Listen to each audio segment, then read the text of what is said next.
ден на ден, особено во последните години.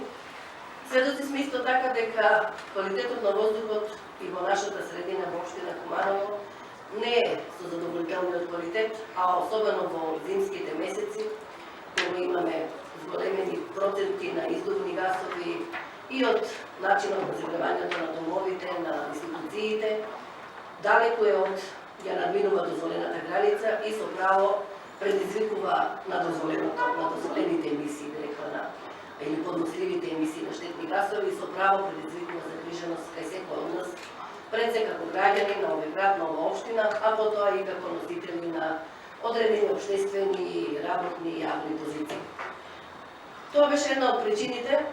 зашто денеска ја закажавме оваа средба на овој начин. Сметавме дека преку трибина на најдиректен, наједноставен начин ќе ги соочиме аргументите и за и против мерките што се спроведуваат во општина Куманово. Ќе слушнеме и од представниците на експертската јавност, која во меѓувреме ги поканивме, представниците на невладиниот сектор, нашите граѓани, членовите на Советот во општина Куманово, членовите на надлежните сектори во општината, реков еколошките здруженија, институциите кои исто така имаат соодветна улога во справувањето со овој проблем.